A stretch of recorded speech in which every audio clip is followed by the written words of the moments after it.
प्यारे बच्चों नमस्कार। आइए देखते हैं क्लास 10 का हिंदी विषय का सैम्पल पेपर कोड बी। तीसरी वीडियो है ये क्लास 10 हिंदी की, जिसमें 7 प्रश्न आपके पास 2 मार्क्स के हैं। पीताम्बर और मृगनयन, इनको विग्रह करना है और इनका समास का नाम बताना है। पीताम्बर यानी कि पीत है अंबर जिसका, पीताम्बर का, और ये बहुव्रीहि है। और मृगनयन कहा जाएगा मृग के समान नयन यानी कि कर्मधारय समास। स्वर संधि का उदाहरण देकर प्रभाषित करें। स्वर का स्वर से मेल होने पर जो परिवर्तन होता है उसे स्वर संधि कहते हैं, जैसे कि महा जमा आत्मा, महा में आ और फिर आत्मा का आ यानी कि महात्मा। उसके बाद है अधि और सु उपसर्ग हैं, इनका एक एक शब्द बनाना है। अधि से अधिनियम, अधिसूचना, सु से सुपुत्र बना सकते हो आप, तो उसी प्रकार से यहाँ पर सु लगाकर कोई और शब्द भी बनाया जा सकता है। उसके ऐसे ही है पर्वत और पत्नी, इनके पर्यायवाची। पर्वत के पहाड़ नग, पत्नी का गृहिणी भार्य। उसके बाद है अलंकार पहचान कर उत्तर पुस्तिका में लिखें। अलंकार बताना है। पीपर पात सरिसमन डोला उपमा। मेघ आए बड़े बंठन के मानवी करने, ये 2 अब इसमें अलंकार हो गए। चौपाई छंद की परिभाषा दें। एक सममात्रिक छंद है, प्रत्येक चरण में 16 मात्राएं होती हैं, अंत में जगन और तगन कुछ ऐसा नहीं होता।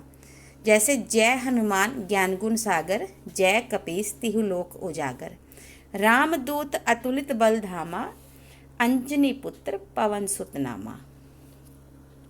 तो आप इसे ऐसे लिख सकते हैं।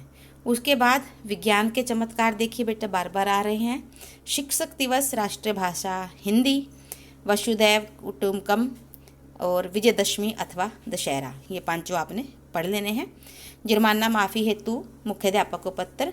कल जब हमने सैम्पल पेपर 2 किया था तो हमने फीस माफ़ी की देखी थी, तो ऐसे आप जितने भी ये इम्पोर्टेंट हैं वो कर लीजिए।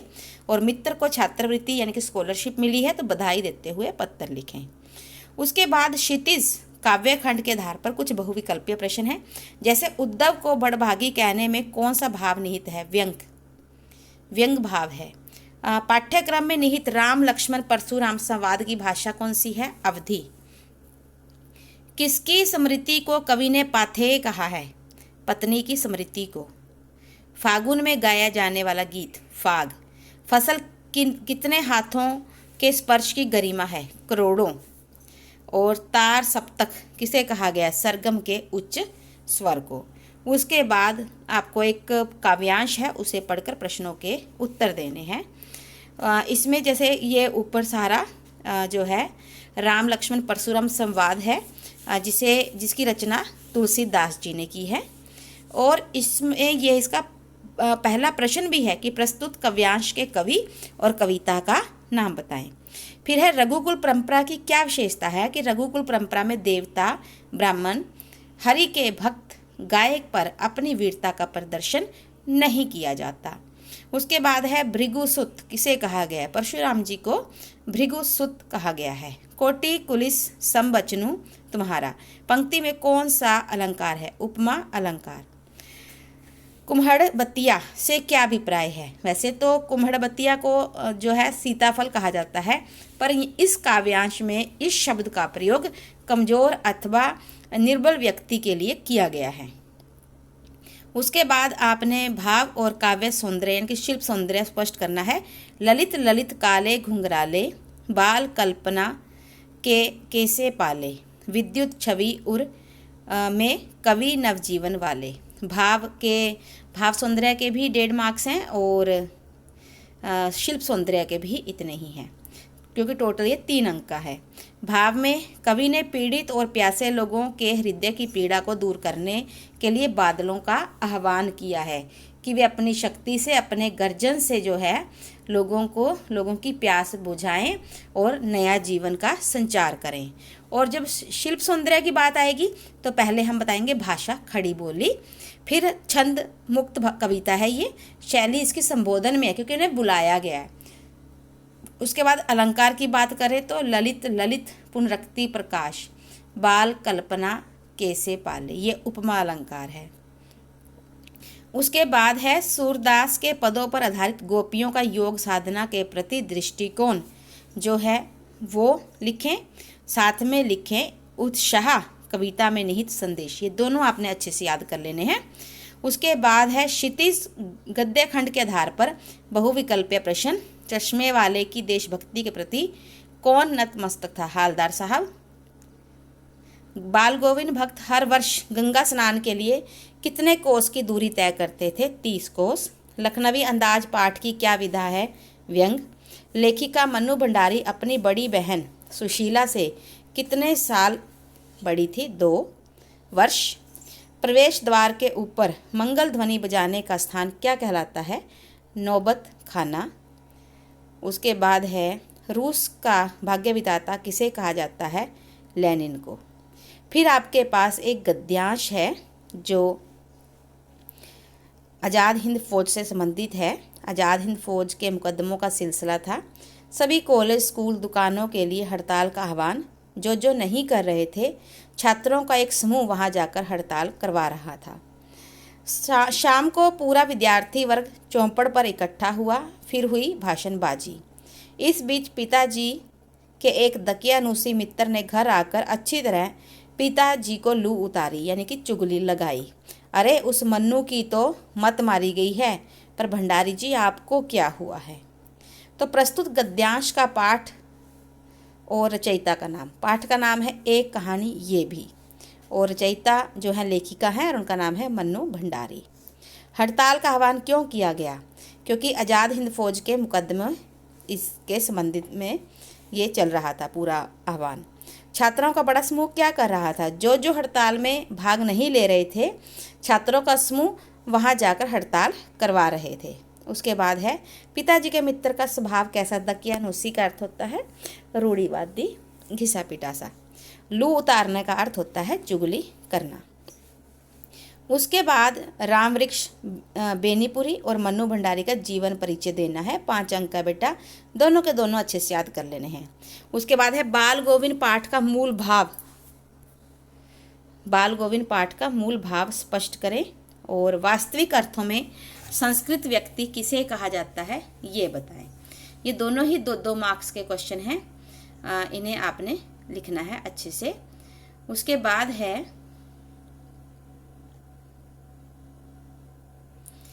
लेखक का नाम, कृति का भाग 2 से लिए गए हैं और 3-3 मार्क्स के हैं दोनों ही प्रश्न। लेखक का नाम तारकेश्वर से भोलेनाथ कैसे पड़ा। वैसे तो बचपन में लेखक का नाम तारकेश्वर था, सिर पर लंबी लंबी जटाएं थी। जब वह पिताजी को पूजा करते देखते थे तो माथे पर तिलक लगाने का हट करते थे। उनके पिताजी उसके चौड़े माथे पर भभूत से त्रिपुंड यानी कि 3 आड़ी रेखाएं बना देते थे और इस रूप में बिल्कुल भंभोले दिखाई पड़ते थे, इसीलिए उनका नाम तारकेश्वर से भोलानाथ पड़ गया। कटाओ को भारत का स्विट्जरलैंड क्यों कहा जाता है, क्योंकि कटाओ लायुंग से 500 फीट की ऊंचाई पर स्थित है और इसे भारत का स्विट्जरलैंड कहा जाता है। यहाँ ये क्योंकि प्रसिद्ध है अपनी बर्फीली घाटियों के कारण, इसकी प्राकृतिक सुंदरता भी असीम है। अभी तक ये सुर्खियों में इसलिए नहीं आया क्योंकि ये बहुत बड़ा टूरिस्ट स्पॉट नहीं है, लेकिन इसकी ऐसा होने से कोई इसकी प्राकृतिक सुंदरता कम नहीं हो जाती। उसके बाद लेखक के अनुसार प्रत्यक्ष अनुभव की उपेक्षा अनुभूति उनके लेखन में कहीं अधिक मदद करती है। क्यों? क्योंकि प्रत्यक्ष, ये हमने कल भी किया था, प्रत्यक्ष अनुभव की अपेक्षा अनुभूति जो होती है वो लिखने में कहीं अधिक सहायक होती है। और जब ये जाग जाती है ना व्यक्ति के अंदर, तो वो लिखे बिना चैन से रह नहीं पाता, वो खुद भीतर से विवशता पैदा करती है। जब रचनाकार के हृदय में इसकी अनुभूति हो जाती है तो वो लिखकर ही फिर जो है कुछ राहत महसूस करता है। फिर नैतिक शिक्षा से कुछ क्वेश्चन है। अंतर्राष्ट्रीय योग दिवस कब मनाया जाता है? 21 जून को। कौन सी बुराइयां मनुष्य के भीतर से निकलती हैं? उपरोक्त सभी, छल कपाट भी, लपटता भी, अहंकार भी, यानी कि उपरोक्त सभी। उसके बाद है जिसके पास धन है उस व्यक्ति को समाज में क्या समझा जाता है? अच्छे कुल का, महान, पंडित, यानी कि उपरोक्त सभी। दुनिया में किसे पूजा जाता है? न्याय को, हमेशा न्याय को पूजा जाता है। उसके बाद है वास्तव में सच्चा कर्मयोगी कौन है? जिस व्यक्ति को कर्म करने में आनंद आता है और तब उसकी समस्त शक्ति कर्म की कुशलता पर केंद्रित हो जाती है और ऐसे व्यक्ति को ही सच्चा कर्मयोगी कहा जाता है। राष्ट्रीयता किसी भी देश की आत्मा होती है। कैसे? राष्ट्रीयता ही किसी देश की आत्मा है। सुदृढ़ता और व्यापकता में ही निहित समृद्धि है। जो देश आंतरिक रूप से जितना अधिक सघन और एक होगा वह उतना ही सशक्त और प्रभावशाली होता है। यदि आपको हमारी वीडियोस पसंद आ रही हैं, आप देख रहे हैं, अच्छी लगती हैं और तो आपको अभी तक हमारा चैनल सब्सक्राइब कर लेना चाहिए ताकि आपको आगे भी अच्छी अच्छी वीडियोस मिलती रहें। और पसंद आती हैं तो लाइक भी करें, कमेंट भी करें और आपको हर कमेंट का एक अच्छा सा उत्तर देने का प्रयास किया जाएगा।